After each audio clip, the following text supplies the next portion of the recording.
Showcase? Is that what it's called? Yeah, PlayStation Showcase. Get to the top of this doc here. I think I wrote State of Play. Yeah, I did too. I don't know why they didn't call it that. Because isn't this a different thing? What's different about it?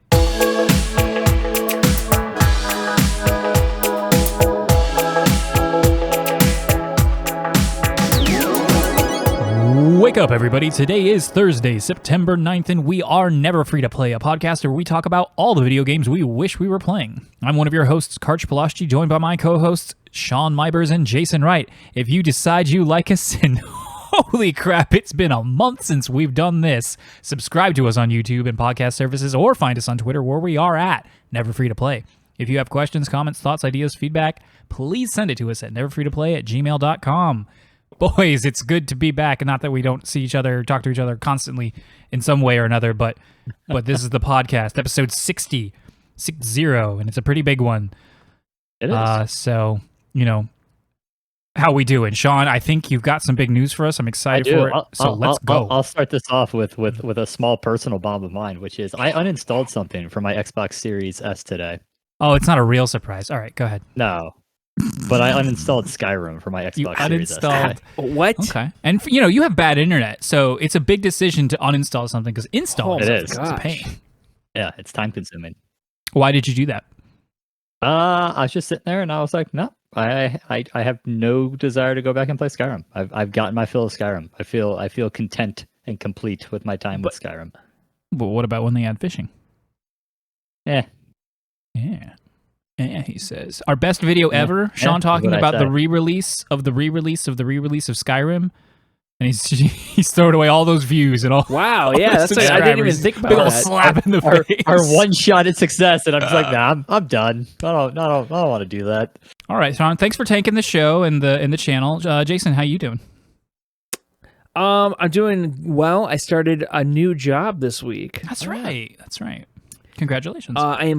Thank you. Yeah, I'm fully remote now, and you know what? I had my first team call this morning, and nobody laughed at my joke, which I was a little disappointed in. Well, lay it on us, and let's see if it's funny. Okay, so it's a remote job, right? Yep. And so my boss introduced me on the conference call, and she's like, "How you doing? Or how's your first week going?" And I said, because we were going around the room saying what we've been working on. And of course, I'm day 3. Like, I've not been working on anything other than getting my email on. But she's like, okay, how are you doing? How's your first week going? And I was like, yeah, it's going pretty well. I've managed to find the bathrooms and got my email working. That's funny. That's pretty good. That's pretty good. And I hope maybe they were just muted. Maybe everyone was just muted. It's possible. I laugh at a lot of stuff that I'm muted for, and I feel bad about it, because sometimes I'll try to unmute myself so I make sure I do laugh at a person's joke, but it's a lot of work to do that, and you don't want to be, you don't want to accidentally say something when you should. So, well, hopefully the next joke lands. That was a decent one, though, right? I mean, yeah, I would have, even if I didn't think it was that funny, I still would have laughed at new guy chuckled. Courtesy. Exactly. I wanted chuckles. I don't want to roll in their seats when I'm trying to introduce myself. I got to go for like a little laugh, like a, Maybe it's like, oh, here comes the office funny guy. Ugh. This is a serious workplace, sir. It could be the case. But Karch, how have you been? I've been well. There's been a stink in my home. I think something died in my garage or crawl space, specifically above the dryer and washer laundry room area, which is always, of course, very close to the garage. Ours are technically inside the house, though. Thankfully, it's finally dissipated a bit, and so we can breathe easy again. Not so much me. I'm just kind of nose deaf to a lot of things, probably because I stink all the time. But Rachel is, she's got a super sniffer, and it was just driving her nuts. So I'm happy for her. And, I've heard it called nose blind, but never nose deaf. But please continue. I probably meant to say blind. But yeah, got a little of that post-meal phlegm. You know all about that, right, Jason? I don't know all about that. And I need you to tell me what the heck that is, because that sounds disgusting. I mean, phlegm is disgusting, but it's just, you eat a big meal, and you just get a little congested. Sometimes it's a little bit more. Flares up a bit more if you have like dairy, like a big bowl of ice cream or something. Ew. It doesn't happen to you, Sean? Does it happen to you? Yeah, I get postmeal phlegm because I remember I remember becoming acutely aware of it during COVID because I would like eat and then I'd be clearing my throat and I'd be like, oh god, people are going to think that I have COVID because I'm coughing and no, I just finished eating and I'm clearing my throat a little bit. That is bizarre, guys. I think you might be gotta be. I think you guys are more evolved than me. Like humans are evolving to throw like acid in the back of their throats to help. Where it probably comes from is because you have two different types of saliva. You have just the general like keeping your mouth clean at all times saliva, and then you have the saliva that your mouth puts out when you're eating food, and that tends to has a lot more like enzymes and is thicker, and so I assume that probably contributes to the phlegm. Housekeeping. I almost forgot I'm supposed to be the one that does that. You almost always do. Sub, follow. Thank you, Crimson. You're one of the only people that ever tells us that they're watching. Thank you, Josh, if you are watching. Thank you, Robert, if you're listening to this at work and not being productive. Woo! Anybody else we need to thank? Kane, on the off chance he calls me when I call him out for not listening.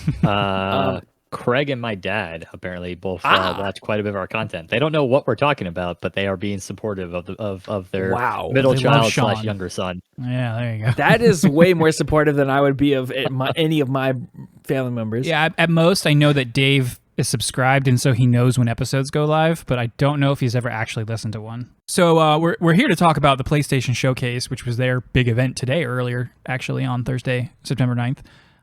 But we have played and or beaten a few games, for those of us who actually do that. And Jason, kind of a surprising one. So Jason, why don't you go ahead and start us off? Yeah, so we have been playing Dungeons and Dragons. It's the three of us and two other of our old friends from high school and middle school. And we just ended Sean's campaign, and then we just ended this module that Karch took us through that was like a 4 or 5 session campaign. And we're in between everything, and we are on a 2-week break, and I was like really, really hankering for some D&D. And I remembered you bought Divinity Original Sin 2 for yourself for your birthday 2 years ago. And I didn't want to get back into Baldur's Gate 3 because I don't want to play through that intro again. Like when they release the game, I'm there day one. Yeah. I don't want to play it again until it comes out. So another Larian game is Divinity Original Sin 1 and 2. And so I just popped that on the Switch. Oh, also my neck was hurting really bad that day, so I was stuck on the couch. So like that was like the perfect game. I could only hold my neck in the angle that would have made sense to look at the Switch. I couldn't look at the TV. So anyway, I started it up. I really dig it. It's you could really see the through lines from this project to the Baldur's Gate, and how I don't know if it's just like they have more resources committed to a Baldur's Gate game than say like this thing. This thing almost seemed like a side project or something in comparison, but it's got all those bones. It's got all those role playing and dialogue options and how that can change what the whole world does. It's obviously a watered down version graphically and whatnot. Like when the characters talk, there's not animations, stuff like that. But I'm really enjoying it. I'm really enjoying the combat. I had my 5th edition player's handbook sitting right next to me. I was like, oh, what if I move here? Will I provoke an attack of opportunity? Like I was going through all this stuff in my head of relating back to D&D, and it just made it a very enjoyable experience. And then just on its own right, it was fun because I love games where there's like an element of, oh, I have to go talk to this person and get this clue and talk to this person and just kind of see what's going on around the town and that sort of thing. So cool. Glad you're enjoying it. I started and beat Ratchet and Clank since the last time we talked. It was pretty good. That's about all I have to say about it. Like it wasn't like earth shattering, and it wasn't even as good as the 2016 was, to me at least. Very different time of my life though, so not super surprising, although I'm never going to go back and play 2016. But if I had to say, I think that still was just the better game overall. This one, of course, though, being a PS5 exclusive, did look awesome, and the animations were top-notch, 10 out of 10, A+ quality. All the people joking like, oh, it's like a Pixar game. It 100% was. The combat was fun, if not a little just by the end. If you collect all the golden bolts, which is like a classic collectible in the Ratchet and Clank games, It's fun the way they handled it this time. Each one you collect is basically like either some kind of media, like an art pack or a sound thing that you can go through and just listen to, like, like games have. Or it's like kind of like what you would expect out of like old school cheat codes. So like, for instance, once you get like the 7th golden bolt out of 25, you get big head mode if you want, or tiny head mode. Oh, that's cool. And you just kind of flip that on and off whenever you want. Other cosmetic stuff. And then the last two are invincibility, infinite health, and then infinite ammo. And I was pretty near the game because I'd gone out of my way to go get all 25 because they're pretty easy to find, and they eventually get an item that lets you find out where they are on the map if, about 3/4 of the way through the game. And so I just turned on that infinite ammo and I finished the game that way because, again, it's not that hard, and this just kind of sped things up for me. But I like that. Like cheat codes, they're not a thing anymore. And so the things that the cheat codes... pretty good throwback to something you don't really see. I mean, even the whole aspect of, hey, if you find the collectibles, you'll unlock the art, concept art within the game. It's something, you saw back in like the GameCube era that you really haven't seen too much nowadays. Well, they sell it to you in the deluxe edition. Yeah, sometimes, and not even that though. Like sometimes those things just don't exist. Like there's no big head mode anymore. That's just not a thing. With the cheat codes went the big head mode. No one bothers to put it in anymore. Yeah. Because, well, I'm not going to get into the cheat code, history, but I think it was a really weak story-wise. There's a lot of the charm and witty writing, but none of it is like the main stage, like the main characters and their problems and like the thing they have to solve is just really dull. Like it was really, really uninspired. It's like, haven't you done this like 700 times now? What is this? There's a lot of Ratchet and Clank games, and it just felt really weak and kind of phoned in. And so I was a little disappointed about that. But overall, pretty good game.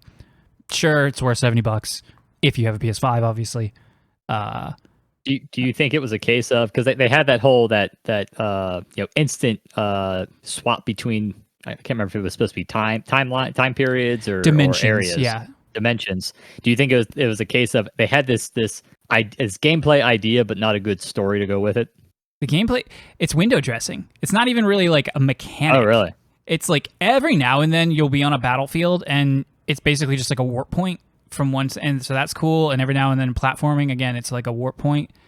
But other than that, it's almost always just a story mechanic. Like it's like the dimensions are being, disrupted and crossed, and we're going back and forth between them and meeting this other Lombax. And I don't know.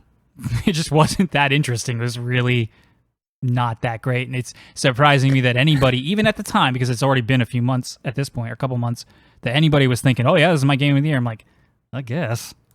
All right. That, what's so funny about that? Because when they originally showed off the PS5 and how quick and it is their cool. Their drive was. No. I understand this, but we talked about like we thought that was window dressing because we've seen other games do it. We've seen Titanfall do it. We've seen Dishonored 2 do it. Yeah. And so we were like, I don't like, do you now, kind of knowing what we know about the consoles, think Ratchet and Clank couldn't run on the Xbox Series X because of the drive speed difference between a NVMe? Oh, on an Xbox Series X? Is anybody saying that? But no, we had that literally when the two consoles went like announced. People were saying that this game couldn't be played on the Xbox because of how much faster I don't remember that very well, and at least in retrospect, I that sounds like nonsense armchair. Right, and we said that at the time. Yeah. Like we said that because people on Reddit were saying otherwise. Anyway, I don't care what Reddit says. I know. As far as a PS4 though, or the Xbox, an HD drive or HDD, I don't know. I honestly don't know. It sounds like I feel like you could. The way that it was handled, I don't see how they couldn't mimic it, even if under the hood it was different. It seems like more of a programmer trick than anything else, and they're probably proud that they were able to do that as easily as they were able to. Like in the past, that might have been really hard for them, but as a user, I couldn't tell the difference. It's cool and it's smooth, and aside from some weird hiccups every now and then during like platforming sessions, it's fairly bug free, but aside from that polish, there just wasn't too much there. And that's my thoughts on it, but we'll move on. Sean, go ahead and let the steam out a little bit. Tell us about what you've been playing. So about 2 weeks ago, I beat Mass Effect 3, which capped off my playthrough of the Mass Effect Legendary Edition, and I haven't played a video game since. Goaty, right? What's that? Goaty. Game of the year. It might be GOAT. Goat. Meh. It's big. Greatest of all time. That's big, but believable, and no one would say, "Hey, what an idiot for picking the Mass Effect trilogy for the best series of all time." That game still makes me hurt in my heart. For sure, a lot of heartbreak. We're gonna talk about it soon. We will. I promise. I'll hold you to it. Yep. Anything else before we move on? No. I mean, I'll fully vent when we get around to the spoiler cast. But it was a great ride. I remain tempted to go back and play through it again. But this might end up. But the one thing I'll say is, my final verdict here is this is just like, a fantastic book that you return to every couple of years, and I'll probably be back playing this in another year or two. Yeah, and it's great that we have this new version easily accessed, presumably for a long time now. Yeah. And then when you get your PC, you should break it in, not with Skyrim, but with modded, beautiful, high-res Mass Effect. Wow. Yeah, shake it up. Yeah. All right. Especially if I could make the armors in 1 look like the armors in 2 and 3, because that'd be cool. Yeah. All right. We will move on to the topic of the show, which, as I mentioned earlier, is the PlayStation Showcase and our reactions to the announcements. This aired earlier this afternoon, and I guess this was, they took their time. They didn't do E3. They don't do E3 anymore, even if no one's going to E3 at all anymore. They're still apparently so stubborn as to not be able to show anything during anywhere near the window of E3. But this was basically that. And overall, positive, I would say. High level, 3-word reactions. How do you guys feel about it? Some very cool things. Okay. Jason? One word too many. Damn it. Yeah. I'm not going to hold myself to 3 words. So yeah, overall positive. I always really enjoy the way Sony handles conference flow. It's usually just trailer after trailer after trailer. They're all really good trailers. So yeah, overall, I'd say positive things about the conference. And then there were a few things in there that I'm excited to talk about. Yeah, at one point they have the PlayStation Studios. They have Herman Hulst come out. He says a little thing. They dropped the PlayStation Studios logo, and that's when things got kicked into overdrive. And what you talked about actually happened with the boom, boom, boom, trailer. And it started getting much more smooth and more interesting, in my opinion, for the most part. There were some cool things before that. But let's get into that. Sean got us a list here. I'm going to go through all of these. I don't have notes on all of them myself. If you do, chime in. So I want to make one comment of me being an idiot. So before we got to the actual first teaser trailer, they played that little gang war chess game video, and I was watching. I was like, "Oh, this looks cool! Like, is this the new Saints Row?" No, it was just play has no limits. Play has no limits. Yeah, I thought it was the same thing. I was like, I was kind of excited for this game. I have notes here on that commercial because I thought it was a game. I have people playing chess, extremely realistic looking. Yeah. Oh wait, no, these are real people. Yeah. I was like, oh, all right, never mind. Okay. I loved it too, even though I was a little bit like, oh, that was a lot for just some branding. For a play has no limits, little branding video. It's like, all right. But it was good, and so I can't be mad about it. Now make a game about it. Make a game about that trailer. I want chess game wars. Come on. All right. So first up, right after that fake game trailer, big announcement. And that's all it was. There's nothing else, really. KOTOR, Knights of the Old Republic, you know the one, is being remade from the ground up. This is a remake, not a remaster. New assets, new everything. Hopefully not new voice actors. Hopefully they can get everybody. But that's not necessarily a deal breaker. But big, cool. It's a teaser trailer for sure. Jennifer Hale or bust. Jennifer Hale bust. That's right. I didn't know. I learned today, but I didn't know she was. Is it Bastila? Yep, she's Bastila. But she's doing British voice. That's why it throws me off. Or like a posh voice at the very least, very most. Being developed by Asper, who incidentally is was in charge of all of the KOTOR and KOTOR 2 ports to phones and other devices where they now live, and a bunch of other of the like the GameCube, PS2 era Star Wars games that have been coming out on Switch and PS5 and all that and stuff. So they've got this really tight relationship with Lucasfilm Studios or whatever they're calling themselves these days. Cool. PlayStation console launch exclusive, so it will be on PC, Jason, if you want to play it there. Which is nuts, right? Like KOTOR was an Xbox exclusive. Yeah, that's a good point. I'm surprised BioWare has no ownership over the KOTOR game at all. It's clear that that's the case. I have to wonder because they might have had ownership on the engine, and if they're building it from the grounds up, they've scrapped that BioWare version of the D20 engine. Right, possibly. But it blows my mind that BioWare is not at all involved with this, and also that an Xbox exclusive is now a Sony console. Topsy-turvy, man, topsy-turvy. But yeah, and Asper untested. Okay, great. I mean, not completely untested. They've made some other games, but it's been small stuff, indie-sized stuff, mobile stuff, and then ports. This is a big task. A AAA remake of a beloved, now 20-year-old title, basically. You guys excited, though? Jason, you excited? I know you were playing a little bit earlier this year. Yeah, I actually am kind of glad that I didn't play it all the way through. I will definitely be playing, because I'm not one to replay games, like, even if they get remastered, unless it's like Diablo 2. But you get what I'm saying, is that I'm glad that I didn't play all the way through it, because I'm going to play through this. No, you won't. One thing to note, this was not actual gameplay that was showed, and there was no release window given. No, not at all. No, and if you listen to the little post show, they talked to the head of Asper. This is a game that is not far along. This is a game of they have obtained probably the rights to do this, and they have maybe assembled a team. Yeah, that's a theme that we're going to see on most of these games, is that we have far off windows or really no window whatsoever. Yeah. But for some reason, it doesn't bug me this time, because I'm just kind of happy most of these exist.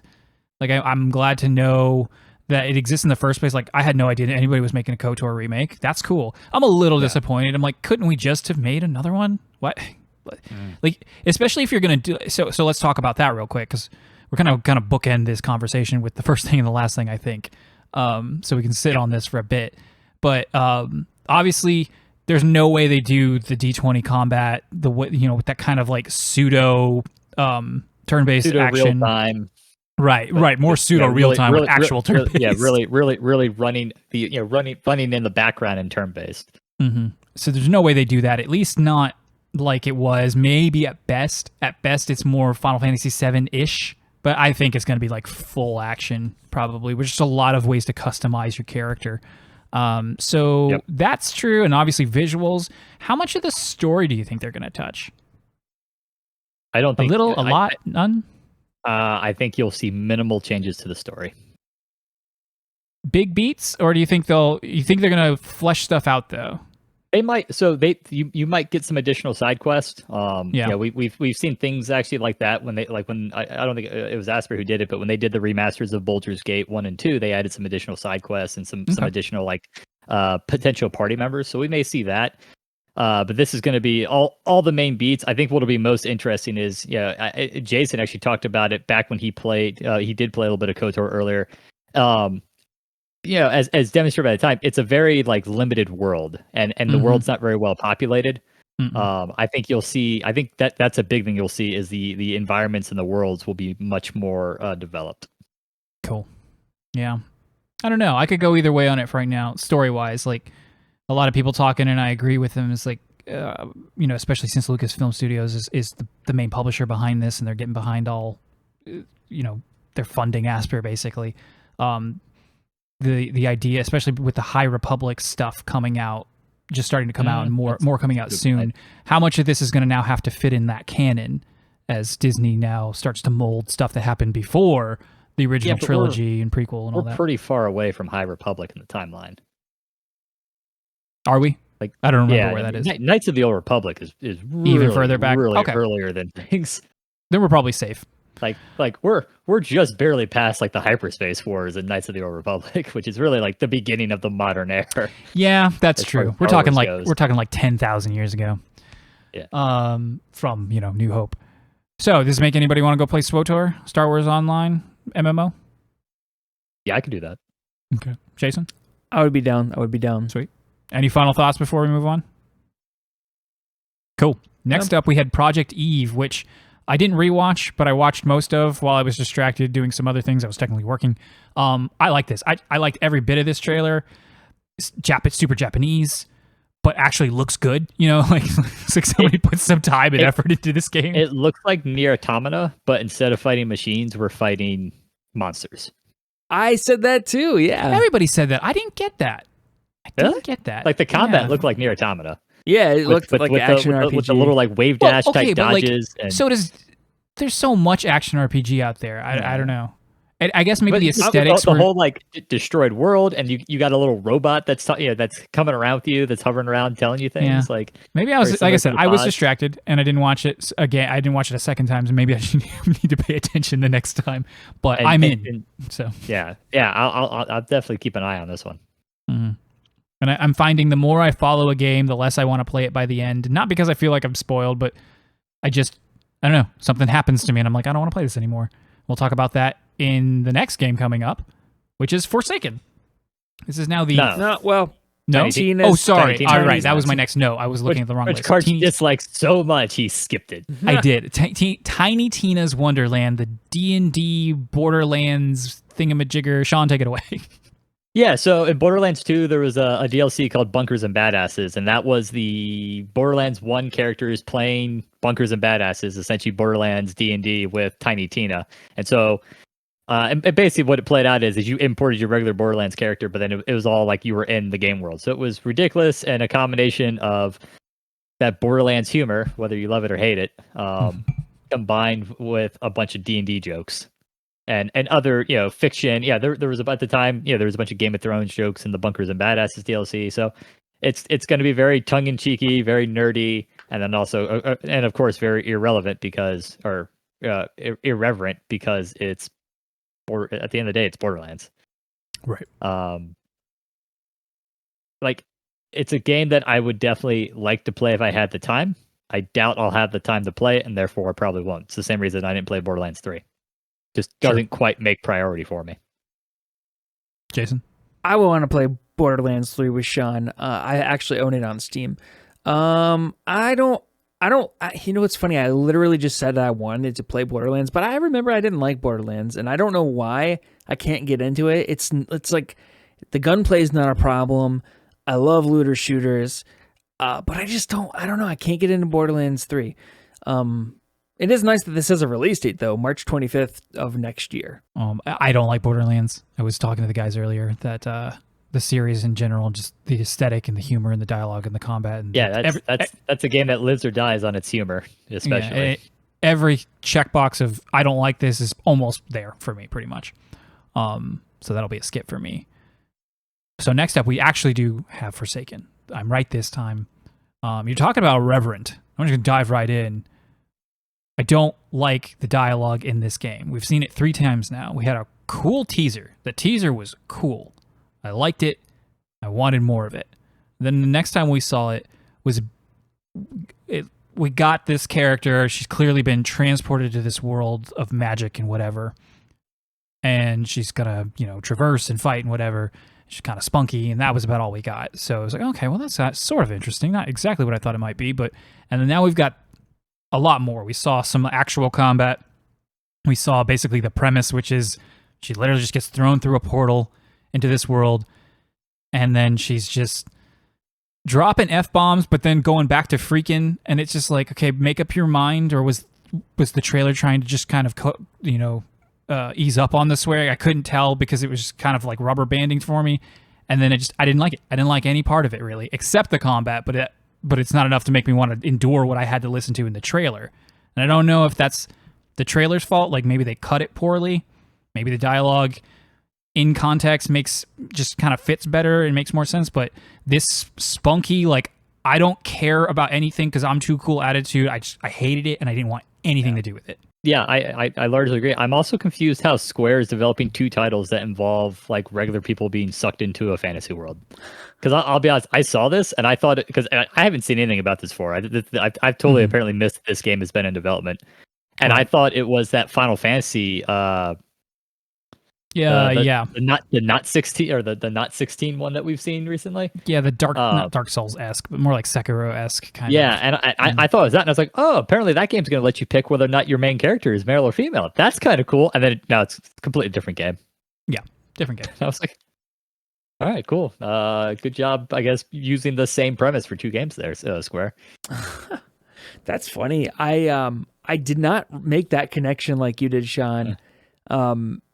And I kind of just ignored all the parts I didn't like about it because I was so focused on how cool it looked to play. It does look cool. Which is always, that's kind of always what gets me into a game. And then, I'll decide if I like the story or not, but the mechanics of it. And it looked, the combat looked really neat. And like the traversal looked pretty cool. The way that she was jumping from roof to roof and flying and there was a grappling hook and shooting stuff out of people's hands. And, it's kind of this third person, and the combat almost looked like, at least against the large enemies, almost look a little bit like Horizon Zero Dawn.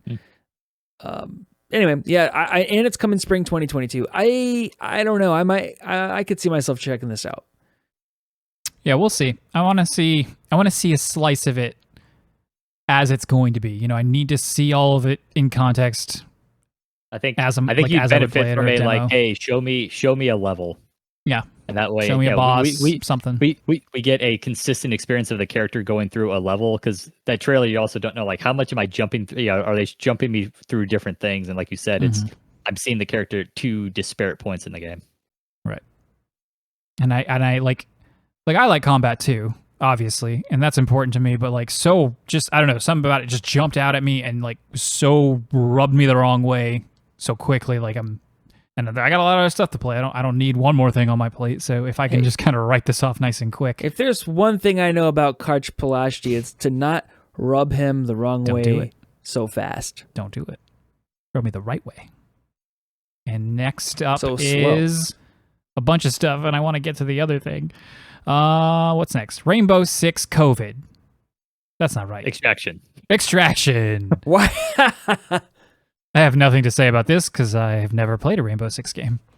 I still don't understand who this game is supposed to be for. Me neither. I'm confused. And it's supposed to be almost that like that party versus hordes of enemies type build, but like I just don't see this competing with like a Back 4 Blood or whatnot.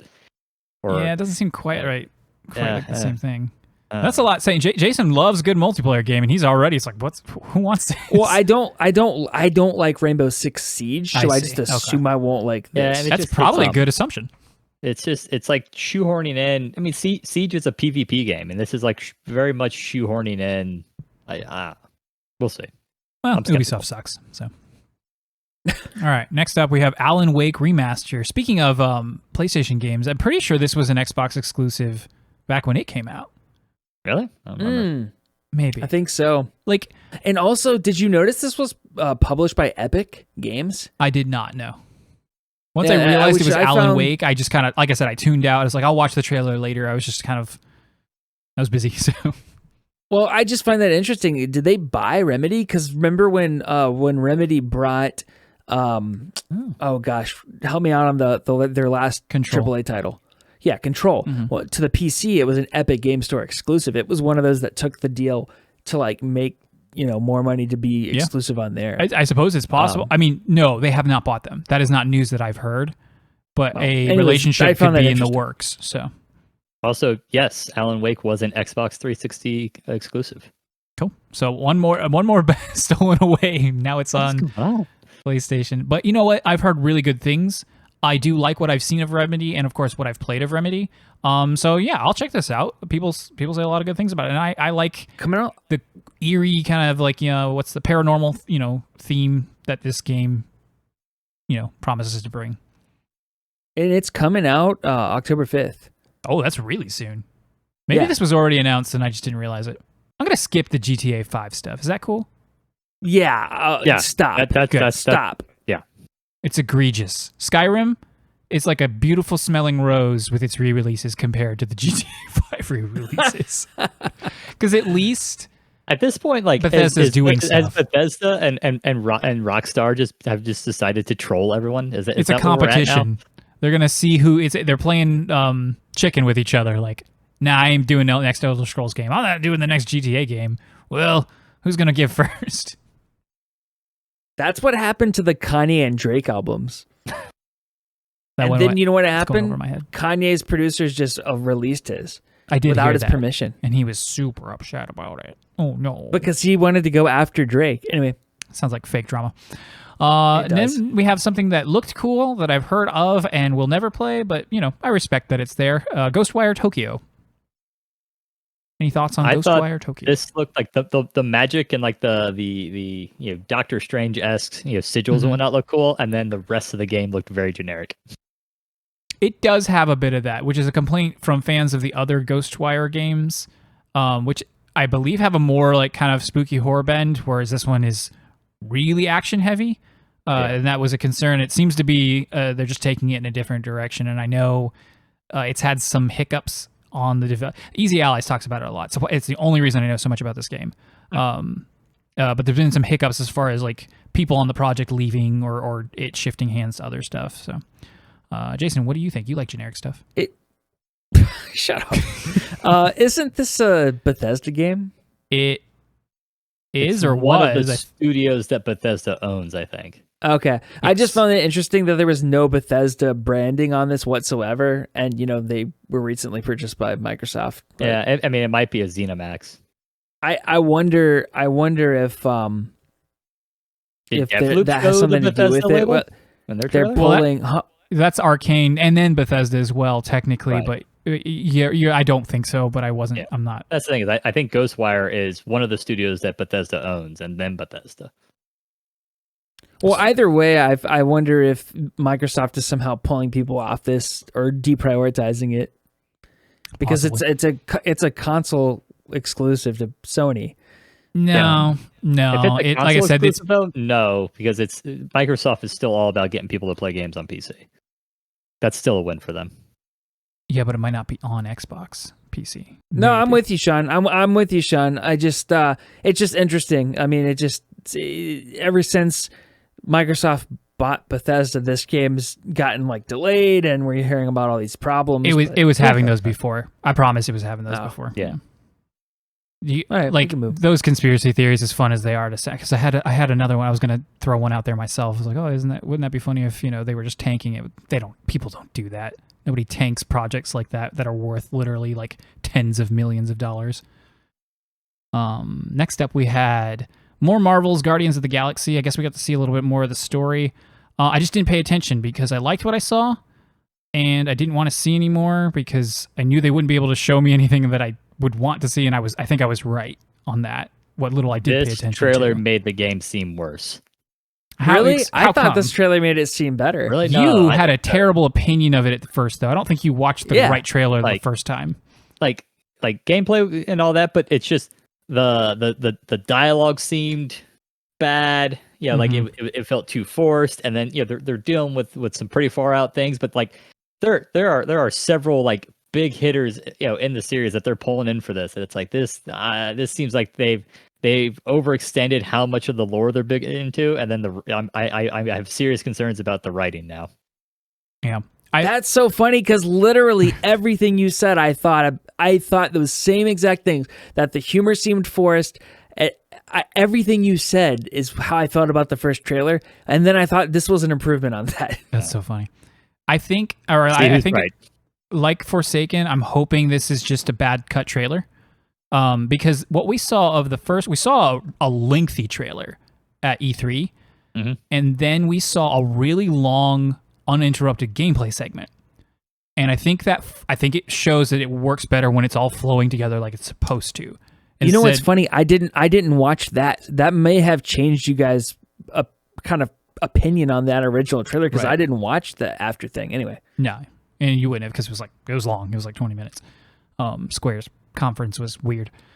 All right, so we've got somebody improved, somebody disproved, and I didn't really pay attention, but I'm still hopeful that it'll be fun. because we got some other good Marvel games coming up. But before we get there, we've got Blood Hunt. I have no idea what this was again. I This is tuned out. apparently a vampire battle royale set in the Vampire the Masquerade universe. So, that game. Okay. Sure. Comes out in a few days, doesn't it?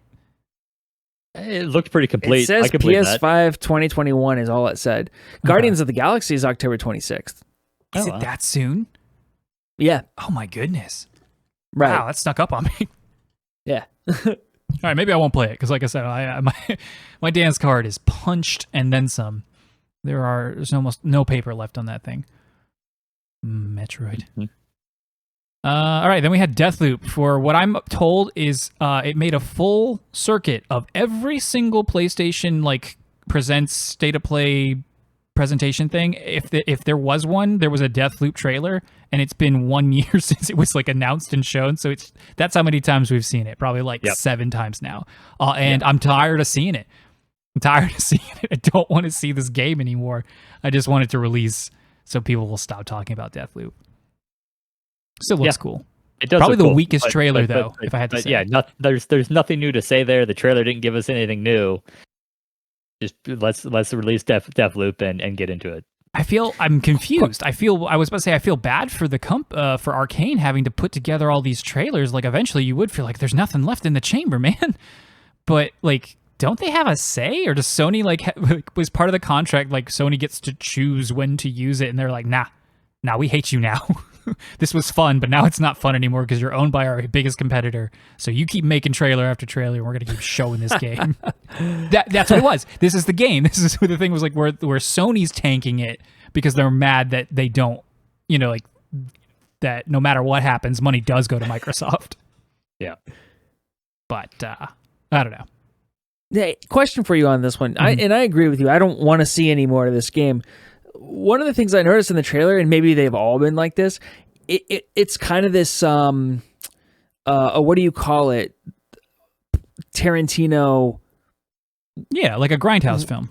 Grindhouse, yeah. It's like this Grindhouse intro, and it says Deathloop presents Down the Rabbit Hole. So is Down the Rabbit Hole the name of the trailer? Probably. Probably. Because I took that to mean it was DLC. No. Okay, good. No, not all of them, but a lot of them have had like you said, that Tarantino Grindhouse movie trailer cinema at the drive-in kind of aesthetic to them. The trailers specifically. I don't think the game will, but the trailers do. Yeah, just give us the game. Yep, exactly. The next 2 games, again, I've been saying this over. I really checked out. I don't even remember these 2. So, Sean, if you want to go ahead and lead us through a kid. So a Kid Mentia Kidnesia? was literally, Amnesia. It was literally a couple flashy things, the title, and an epic collab with Radiohead. That's it. I was gonna nothing else to say about that one. You know what so I looked into this because I was like, what is this? Because I love Radiohead. Mm-hmm. So Kid A, it was one of their albums back in 2000, and then they had another album called Amnesiac in 2001. So this is a re-release comprised of previously unreleased material from Kid A and Amnesiac recording sessions. So there is a record. Game? Yeah, that's the thing. I have no idea what this is. Okay. But for all I know, it's just them. Maybe they made an artistic game that goes along with the album, and just they play it start to finish or something like that. This was interested. actually Sony line. This was a PSVR 2 game. It's a Beat Saber set to Radiohead music. Oh, okay. Well, even that would be cool. But it says it's coming in November, and the album's also set to release on November 5th. So it would make sense if this came out November 5th. All right, now it sounds even worse. With release get dates. out of with here. release dates lining up like that. Nah, this is malarkey. I mean, it has a high probability of being very similar to video game movie tie-ins. Right. Yeah. Oh my gosh, I didn't think about that. Yeah. Well, I was hoping for something cool. It could be. We don't know what it is. So. Tachia was the next one, and this was very kind of cell shaded, kitty looking. And to me, it basically looked like Moana meets Loco meets Wind Waker. Yeah, this is ringing a bell now. Usually this kind of aesthetic appeals to me, but I remember thinking like, nah, this is too much of that. I don't like it. It looked very cutesy, but I don't know. I'll keep an eye on it. It might be something, depending how long it is and what exactly it's about. It may be a fun, right. Like what is the gameplay between heavier games. Yeah. So one thing that and you know what's funny is I don't usually like games like this, but it said a game inspired by New Caledonia. And I was like, what does that mean? Was New Caledonia a game and this was inspired from it? Or is it like a movie? It turns out it's a country. Didn't know that. Yep. Never heard of it. So then I had to go look at their website. And in front of their website, it says, the world of Chikaya is inspired by New Caledonia, a tiny island in the Pacific Ocean, homeland to Awakeb's co-founders. Inspiration was taken from the rich, varied local landscapes, cultures, musics, languages, folklores, and traditions to create a fictional world and to tell a universal story that anyone can understand and enjoy. The characters are voiced by local talent in traditional languages and subtitled in many languages. Nice. So after looking into it, I was like, this game probably has a lot of soul in it. Yeah, that's and important. And so the art, wasn't great, but you could see like it had this Breath of the Wild vibe thing going on in terms of like exploration and kind of this Legend of Zelda-y inspired. I thought it looked like a what we've called in the past a AA+ game. Yeah. Or like a Hat in Time. It almost looked a little bit like that. So depending on what people say, it might have enough soul to overcome some of the technical lacking things that it had. Cool. Yeah. All right. Maybe I'll give it a second chance and look through, because I am going to probably watch this whole thing again at some point with commentary from a podcast or something. But next up we had the Uncharted Legacy of Thieves remaster, which is Thief's End, which is Uncharted 4, and then its DLC, standalone DLC, Lost Legacy, which I didn't realize until later. I thought it was the whole package, which I thought was really cool, even though I wasn't going to get it because I've already played all of them but Lost Legacy. But it's just the last two, which is cool too. But like those first three games are important. If you don't have access to or haven't played them. This is like, how long ago did 4 come out? It's not been that long. No, it's it was like 2016. No. This is too soon for a remaster. Right. 2017. They're trying to remaster Last of Us Part 2 already. Oh wait, no. Yeah. Last of Us I also Part 1. think is bullcrap. No, Last of Us Part 1. Yeah. They already remastered Last of Us Part 1. No, they're trying to remaster it again. Yeah. Yeah, no, you're right. Right, They're exactly. doing a Skyrim. They're doing a Skyrim. Yeah, but it's ridiculous. I think it's a little weird. And also 1 through 3 just got that remaster not too long ago too, like shortly before 4 came out. One thing I did find interesting is that it also said it's coming to PC. Yeah, that is true. That's cool. That's the only significant part of this is, you're finally getting these games released to PC, but like this is remasters to excess. This should be free. Me. These should be free upgrades, or like a $10 PS5 upgrade. It doesn't need a remaster. Just make it. I'm sure it runs on a PS5. What I mean is, all the other PS4 games, they get a treatment to to look a little bit better, and they have the stupid $10 fee, which is you're right. They don't need it. They could be free. Even if they did do something, they should still be free, in my opinion.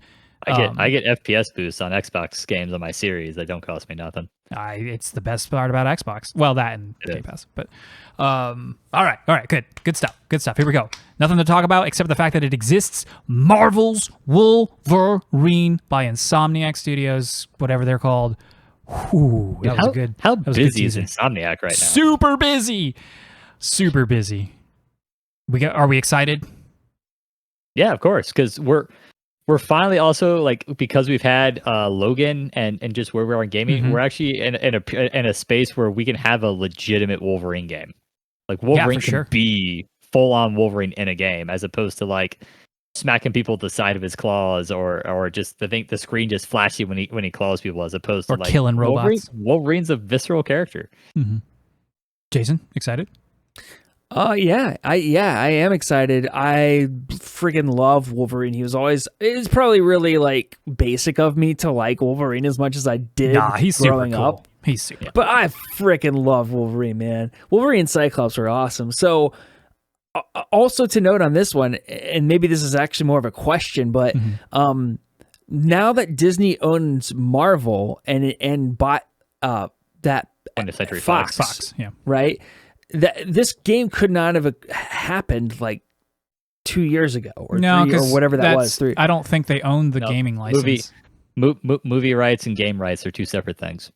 Okay. And even if it didn't, like, yeah, it could have happened the same way that the movies happened the Mississippi theme park rights. The what? Okay, well, maybe you're right, but this relationship that Disney and Sony and Marvel have right now, I'm liking what it's putting out. So far, they're 2 for 2 with the Spider-Man stuff. Yeah, I'm super excited about this. Have you seen Logan, Jason? Negative. I have not seen any of the X-Men except for the first one that Hugh Jackman was in. You've never That's the seen only X-Men movie I've seen. Or Nope. Days of Future? Oh my gosh! Oh my gosh! We gotta watch them. Oh, Logan. Want to know why? Want to know why? Because I caught bits and pieces of them on TV when they were on, and I didn't like what I saw. They're not good anymore. But no, I'm talking about like it's contemporaneous. No, I'm saying when they were. We're gonna have to watch them at some point, and I'm telling you now, they're not. They don't hold up. Parts of it don't hold up. As a whole, they don't hold up. Some of the newer ones more so than the older ones, except for Logan. But Logan does not have the impact if you haven't watched all the movies yet, and not because like, oh, you got to know the lore. You just have to see this character's journey. You have to see the emotional payoff. Yeah, you spent how many movies with Hugh Jackman as Logan at that point? And it's his final film as the character. Speaking of Jackman, there's still no news. We have yet to hear anything about X-Men coming to the MCU or what Disney's going to do with them in the film space. And while this game seems... They put all the X-Men stuff on Disney+. Plus. Right. But what I'm saying is there's no new X-Men news yet. Right. At best, we've got Scarlet Witch, who is not a mutant in the MCU. Right. But this could be, for all we know, the first portrayal of Wolverine that isn't Hugh Jackman, in like the mainstream space. Because we still have those like animated cartoons and shows and stuff. But I mean, those don't count in the grander scheme of things. Because nobody watches those. Fun fact tidbit. Yeah. The last bigger Wolverine game that came out, I think came out on the GameCube. I'm trying to remember exactly what it was called. It was Origins. Well, no, X-Men. it was a standalone Wolverine game.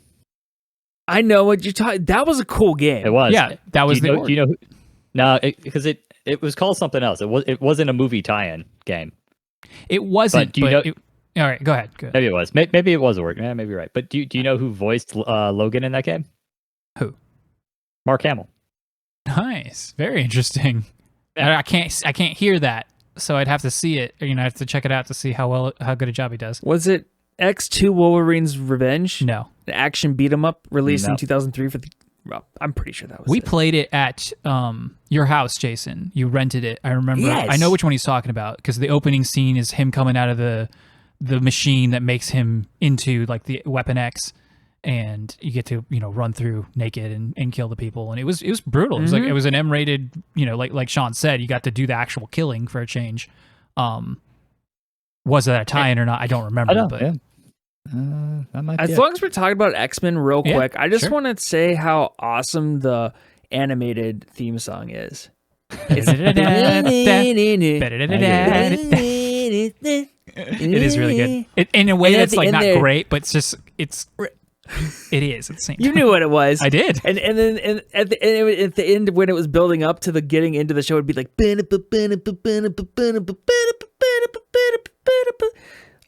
classic man. Classic 80s? Was that when it came out, or was it early 90s? I don't know. I just remember they were all like running and the Cyclops is like they would just like run up together and jump and so no release window, year date, and then we do know Spider-Man's coming in 2023. Is there any chance this comes out before that? No. So how far away is this game? 2024.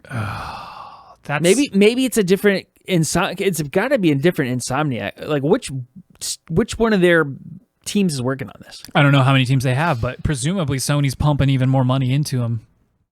Now that they've got all these last Marvels. I heard they had two. I thought they had two. Someone had to make Ratchet and Clank while Spider-Man was. There's no way that one team was making both those games and Miles Morales, and then now on Spider-Man 2. It's no way. So hopefully it's not like 2026. You know, that's my fear. Is that we just found out this game exists again. And this is one of those announcements. It's like I never would have imagined a Wolverine game, and so I'm really excited to hear that this exists. Don't talk about it ever again unless you're ready to give me a hard release date. I don't want to see or anything. a release window. Even that sounds like trouble for pushing it back a whole year because I'm just too used to that at this point. Yeah. Also, but I'm real excited. quick, Jason is correct. It is X2 Wolverine's Revenge. Oh, all right. There we go. But X2. I didn't think it was a movie tie-in. I don't think it's a movie tie-in in the same way we're used to. I think it was pretty different from the movie. I think it was a spin-off, but it was like occurred in the same time frame. Right. Yeah. Right. Gran Turismo 7. Skip. Ray tracing looked great. I mean, sure. Those games are always the pinnacle of the console. Yeah. They're real pretty. March 2022. Are we sure though? Because apparently this game's been like delayed for like eternity. I don't know. All right. Then a real quick but cool, promising trailer for Spider-Man 2, the proper sequel, not the Miles Morales thing, which was like a half-see kind of interquel. But he's fighting with Miles Morales. And here comes Venom, and who knows who else? Who's talking in the beginning? Do we know? It's like a villain. Because not Venom. It wasn't a villain that jumped out at me as one I recognized. Mm-hmm. It sounded like a little bit like Doc Ock to me, but I don't know. Could be. Doc Ock's in the first game though. But it was also like, and that's the thing. It was very like no one has ever been able to beat me despite all the challenges, and I just that's can't not think Doc of a. Ock, yeah. I can't. It just doesn't ring a bell for me. I'm sure somebody out there is screaming at us that it's super. That who knows there's Spider-Man, that it's super obvious who it is. But Kingpin. If there's a mainstream superhero I know less about, it's Spider-Man. Like for somehow, like I enjoy him just fine. I've seen all of his movies except the most recent Tom Hardy, not Tom Hardy. What's it? Tom Holland one? Thank you, Sean. But I just don't know a lot about Spider-Man. I just don't. Anyway. Most of what I know about Spider-Man was from his cartoon. Yeah, his contemporaneous cartoon with the X-Men cartoon. Gotcha. 2023, which is not that far away. Let's see if they can hit it. But Insomniac they're working hard and they're on the ball. Do you think Venom is going to be so? At least this is something I do know. Venom is originally not Venom, but the symbiote. The symbiote takes over Peter Parker. Like they fuse. And he has the black suit for a little while before they separate, and then Venom becomes his own thing after he attaches to Freddie Brock. What is it? Freddie Brock. Some jock D-bag. Anyway, who do you think it attaches to? Is it going to attach to Peter or is it going to attach to Miles? Probably Peter. Yeah, maybe. It makes the most sense because that is the canon thing. But who knows? Did you play the first one, Sean? Nope, because I didn't have a PlayStation at the time. Okay. I think I bought it on disc. I played the first Spider-Man. Yeah, I think I had it on disc. We both disc. played it. I know we did. I did play it. I'm just saying I think I bought it on disc. Oh, I did too because I don't own it anymore and I don't have access to it. So I wish I would have beaten it. It's really good. It's just it was about in my 17 opinion, hours just into a little too. You're so close. It's surprising that you didn't beat it. I remember I was playing it really slow too, so my 17 hours is probably maybe. Still, I can't imagine unless you were because you're not like the tick the boxes kind of guy. You would have just been moving through the story at a somewhat decent pace. Anyway. You know what it was? It was the Mary Jane sequences. Those only lasted like 30 minutes at the most. I couldn't take it. Oh, that's what made you stop. Oh, come on. You have the dumbest excuses sometimes. Nobody likes those, but it's so easy to just push through it. He rage quitted. Oh, but see, it's not even rage. There's no rage. He's like, I don't like this. I'm a consumer. Apathy quitted. It is apathy. It's the opposite of rage. It's like, and it makes me rage. Really would. Oh, that's why I said. What'd you say? I said that's why I said it. Oh, I see. But yeah, not much else there. I'm sure we'll see more too. I still need to play the Miles Morales thing. I want to, and every day I wait though, the cheaper it gets, which is always fun. So if I can hold out for even another year, I'm sure it'll be nice and cheap on PS5. But if I ever need a short game, I'll put it out on PS Plus before the release of this sequel. Yeah, I can hold out for that too. Surprised I haven't done that already. And then finally, the big one. God of War Ragnarok officially announced as God of War Ragnarok and not just the God of War icy sequel. So good. So real quick, before we get into it, if they hadn't dropped this, how worried would you be about the status of God of War Ragnarok? I mean, there are some games you just can't be worried about. Yeah. And this is one of them. I just would have been really irritated. Like I was with the Zelda stuff. I'm not worried about Zelda Breath of the Wild 2. I was mad at the way they've handled the marketing and, like come on, get your head out of your butts. Let's go. Let's go with this Switch game. Like what's taking so long? And I'm still a little bit about this because there's no release window. Yep. I'm like, what's taking so long on a PS? Like, presumably this is the same game, but, like the bones of it are the same, but you're just adding on to it. What's taking so long? Yep. And sometimes rewrites happen, and who knows? Like Cory Balrog, Balrog, Buttface Miscreant.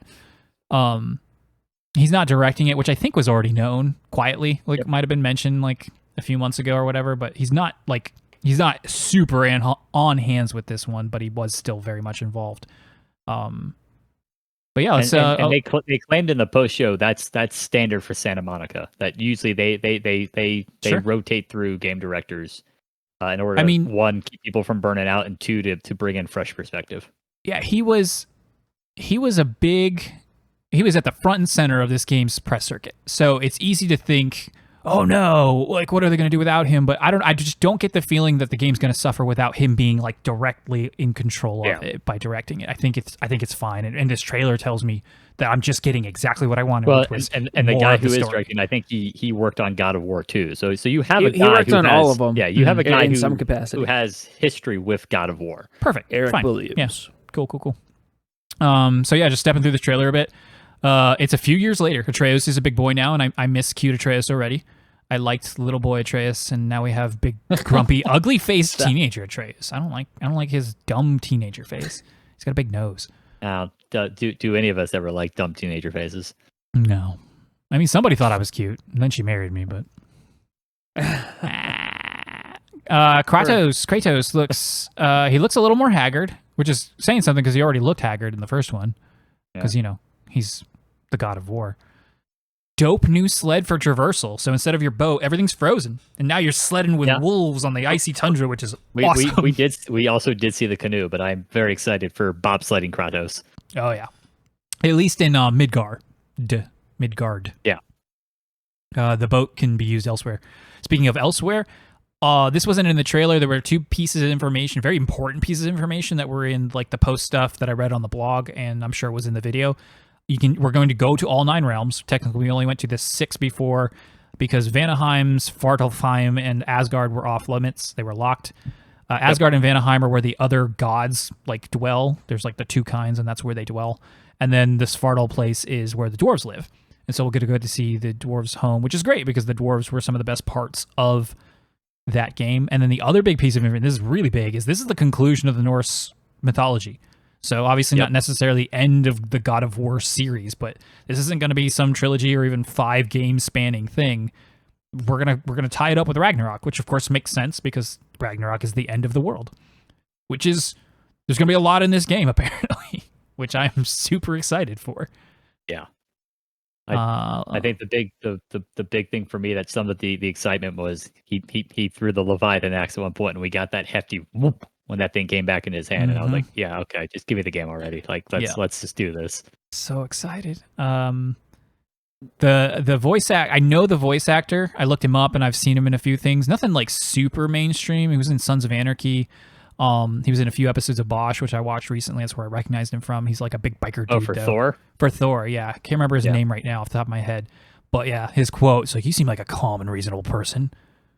Are you a calm and reasonable person? And then he like lifts his hands up and there's Mjolnir shocking with electricity. Oh, so good. So good. It's also cool that you don't see Thor. You hear him, and there's enough that you're like, oh man, I can't wait to get to that moment. So you didn't beat the game, Jason. Thor's head off. You didn't beat the game, so you don't know. But at the end of the game, if you go back to your house, because you don't end the game at your house, but you can, once the game resumes after the credits, you can go back to your house from the beginning of the game. And if you do that, you can go to sleep, and then when you have like a dream or like a prophetic vision, it's really just a teaser trailer, and it's basically that scene where he's talking and you don't see him, but just the hammer, except you don't even hear him talking, and it's even more like, it's like a really big thunder. Yeah. And so, but it was a really cool teaser, and so this is that scene happening. Wow, okay, cool. Can't wait to see more Thor, can't wait to fight What's-Her-Face, can't wait to finally see what Odin's up to. Who is What's-Her-Face? Do we know that person from the first game? We do. You would. No, do we? Yeah, was that? That's Baldur's mom. That's really? I thought. Yeah, that didn't look like Baldur's mom to me. Yeah, what's it? Freya. Her name's Freya. Yeah, she's the witch lady you meet in the woods, Jason. That. Oh well, she looked so limber there. I remember being like not so. I don't know. Well, certain events transpire that might alter her perception, the perception you have of her. But she's more than just a druidsy, woodsy witch lady. She is a lot more than that. Also, do we know anything about the old God of War Tyr from the first game? We spend quite a bit of time. He gets brought up constantly. There in are the first several one. points where he is referenced throughout the first game. Yeah, because he's gone. He's presumed dead, like they say. He seemed to have been the balancing force against Odin, and now Odin. Basically, it's established that Odin killed him. He was like a level-headed. We see him in that. We see him in this trailer, right? Yeah, which was a pretty big reveal. It's like, oh, okay, because they mention him, and then they show him at the end. It was like, that's a lot of story to just show us, which means that there's way more to show us still. Yeah, right, like exactly. It leads me to believe that also, like, us meeting Tyr is not going to play out, obviously, the straightforward way we think it's going to. He's very tall, too. There was something about the way he stood up. Like, there's significance to that. I think more than just him looking intimidating, much, much taller than Kratos, who is himself, tall for a man. Big guy. Yeah. No window, though. No window. Just going to keep... So it's coming out at the end of this year, right? This was something... exactly. They said it was coming out as like a PS5 launch title, right? Oh gosh, that was such a lie. Like usually you don't catch them lying. Like they didn't say launch title, but yeah. Nah, they said this year though. They said it was coming out this year. They did, and that is such a lie. Not even like a oops, we sorry, we missed it. We had to push. No, you guys straight up lied. Yep. Just a couple other quick thoughts from the trailer.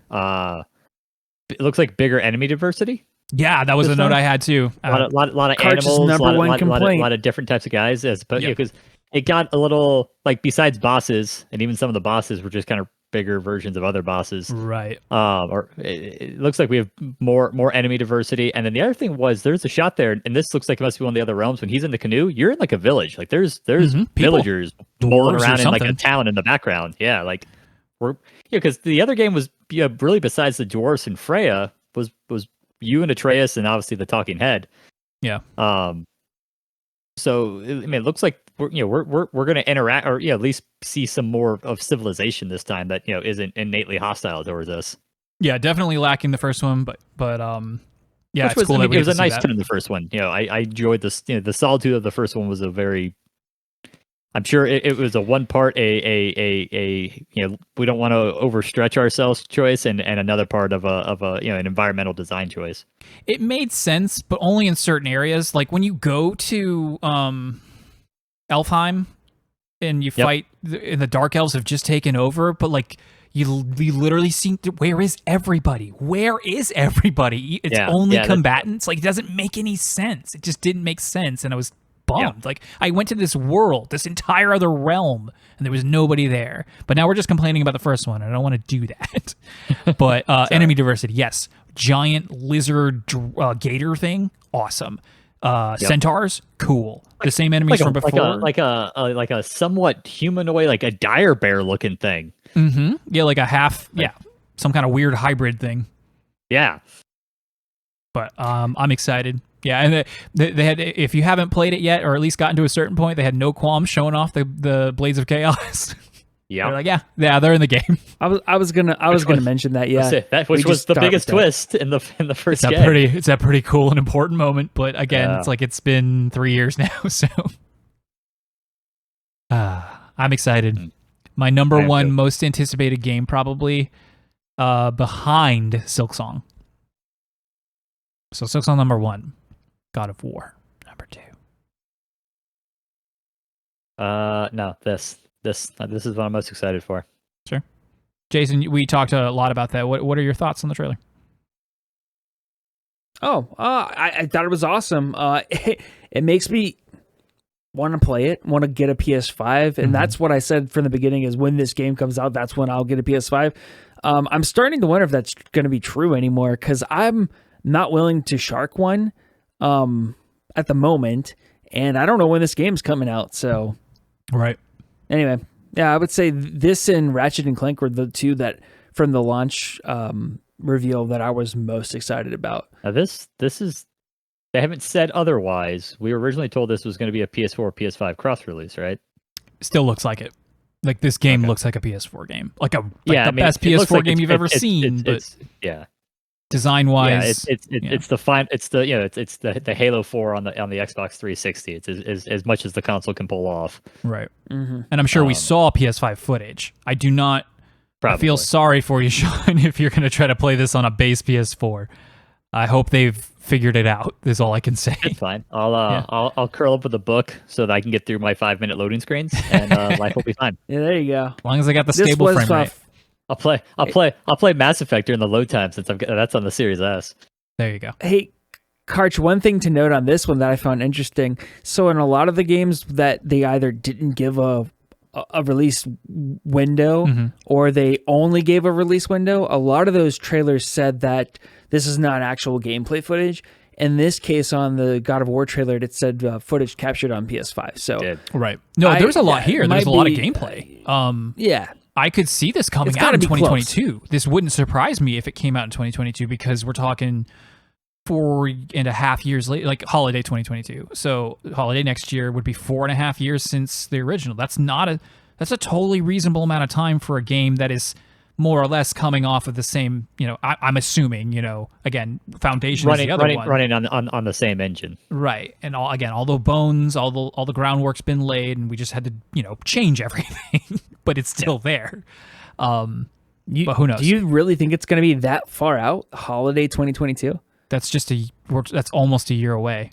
Yeah. Yeah, but would be how long of a delay would that be? I can't imagine Sony releasing this in anything but the holiday window. I mean, they released the first one came out in like May.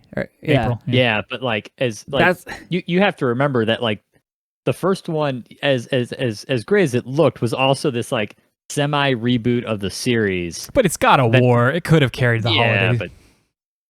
But I agree with you. I agree with you. The first one has made it so big that the second one, I have to believe, is going to be their linchpin of their holiday. They won't have anything else. They have nothing else to launch in a holiday window right now. They want to keep this game for that. So Jason, let's go back to what you said. You think that that's too far away, or you think that's not? Yeah. Oh, really? Considering we don't have any date whatsoever, you think a year and a half is too far away? Not even a year and a half? Yeah. I'm talking a year and 2 months. At the most. It just seems like that's further than we've seen any game pushed in a while. It's not been pushed. They didn't actually have a release date. They lied. They did. They lied, saying... though, but they never actually intended it. It's not a true delay. They're stupid scum. But I'm not gonna hold that as some it was delayed for, and even that would only make it. That would only delay it a year. Games get delayed years all the time.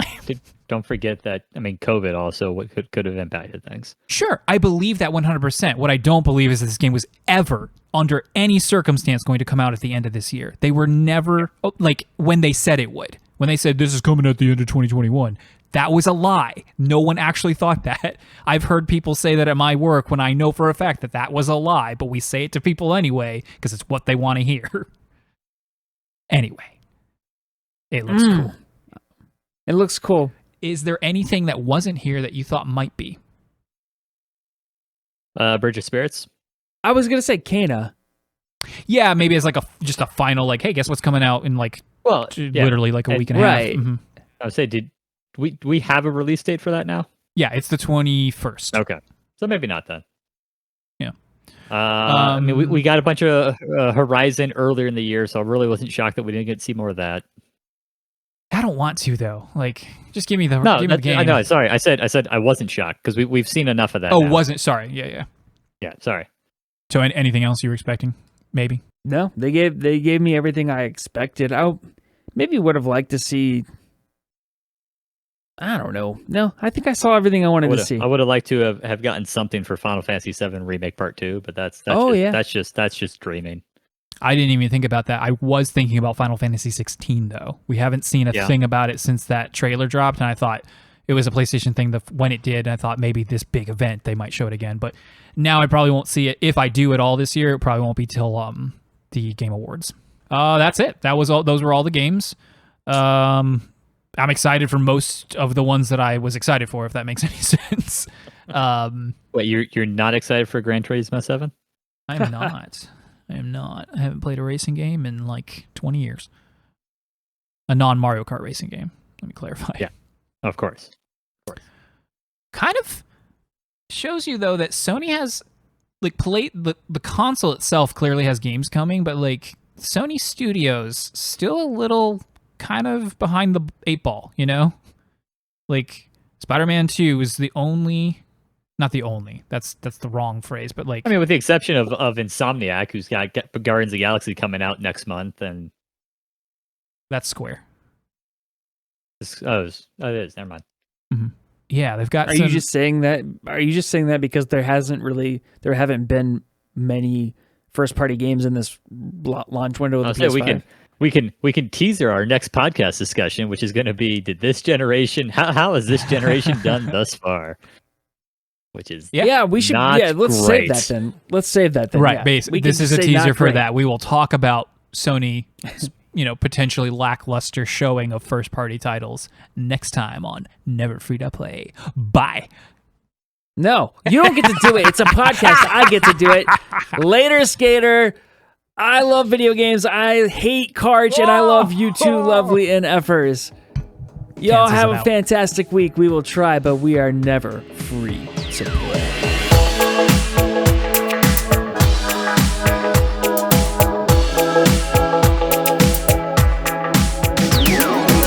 So he hates me, but then he said loves me. He did. It's like he's pulling the daisy in the old timey cartoons.